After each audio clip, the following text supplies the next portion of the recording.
Thank you, Madam Chair, and thank you for holding this important hearing.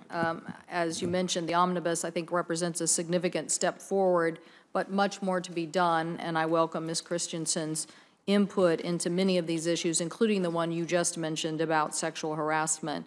As previous state forester for the state of Washington, I know you know how seriously we take this issue at home, and hopefully you will help the agency make improvements here over the long run. As discussed, the omnibus was a step forward, but today's discussion about the President's budget proposal is not quite applicable. I think the Chair did a good job of running through where we go from here. Getting the Wildfire Funding Fix enacted into law is something that I, Senator Wyden, several members on this side of the aisle have fought diligently for many, many years. A tremendous amount of work went into getting both inside and outside of our agencies to work on improving this, and so our thanks to everybody that was involved. The Forest Service no longer have to borrow funding from programs to get firefighters to the fire line. The Forest Service will no longer need to transfer money from land management accounts to pay for funding, and the omnibus provided an additional $160 million through 2029 to back pay the programs that had been cut. It also reauthorized secure rural schools for 2 more years, which I can't tell you how important that is to the Pacific Northwest. This will ensure communities are not left without the funding they need to create permanent solutions. And the package included language to make it easier for state agencies like Washington DNR to be a good partner with the Forest Service, with the inclusion of the Good Neighbor program and utilities managing on vegetation and power lines. Now, for the first time, the Forest Service can issue contracts for 20 years to do thinning in fire-prone areas, and there is a preference for cross-laminated timber. So rural communities in Washington stand plenty to gain from that new paradigm, hopefully treating fuels in our most challenging areas of central Washington and the northeast corners of our state. All of this we did while still protecting good public lands and existing environmental laws. My message to the Forest Service and to many of you is that we need to continue to provide the resources that are requested, because fire and wildfire is going to continue to plague us. We have to get this right. In particular, we want to see wise spending given the large amounts of money that have just been given. We want to see that significantly more restoration and fire preparedness, and we want to make sure that the law, because we want to see fewer of our homes lost in our to our national forests, we want to make sure that everything remains healthier. We know the weather is drier. We are seeing more fire starts. We are seeing more homes destroyed. And we want to make sure that you understand that now is not the time to cut research.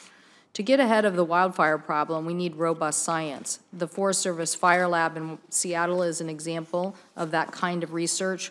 One of their highest profile projects, the Fire and Smoke Model Evaluation, would essentially combine all existing scientific models for fire behavior, weather, fuels, air quality to make it easier and safer to do controlled burns. I think at one of our last hearings we had the drought map that showed where the nation is going to be most affected by drought. I'm pretty sure in the next 30 days you will produce, the Forest Service, the fire risk map for us, which will also show us the most at-risk communities. Given the devastation of these fires, I think it's so important that we continue to have that science, if nothing more than for preparing for the process, but my guess is that it will also lead us to better strategies on how to fight fires. Hence, we need to make sure that we have better tools. The Fire Lab and this particular project that was funded by the Joint Fire Science Program considered to be one of the best research programs in the federal government. I'd like to submit for a record, Madam Chair, a letter that was received last week. I think people who signed this letter advocating for the program are county commissioners, fire chiefs, local sheriffs, prescribed fire councils, and I think every member of the committee has a constituent who signed this letter, so I could submit that for the record. It'll be included as part of the record. So we are talking about $7 million of the Forest Service $3 billion budget to operate this innovation program. So I'm asking that we do everything we can to help protect it, particularly the wildfires season we are facing. We need science, just as we need our assets. And one of those assets is those regarding the change in Forest Service as it relates to air tankers and water scoopers. The point of air tankers is to be able to catch wildfires before they grow into expensive incidents.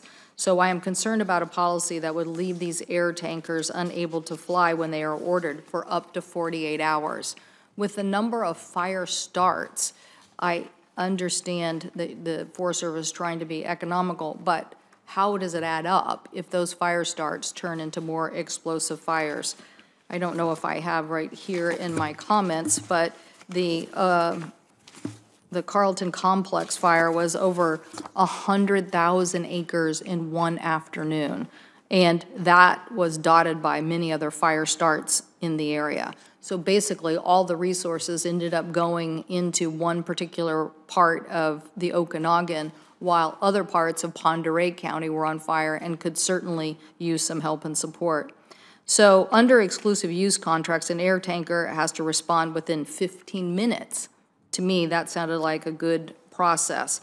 Under the call when needed contract, an air tanker would then now, under this change, have up to 48 hours to respond. In 48 hours, a lot of damage can be done. Over the last week, almost every air tanker company has raised concerns about this. I'm told the Forest Service is trying to shift cost for aircraft to be paid for the new pot of money created in the omnibus. The policy shift, I believe, could be adding up to the taxpayers more dollars. So I hope you will look at this and help address this through the questions today and after today's hearing.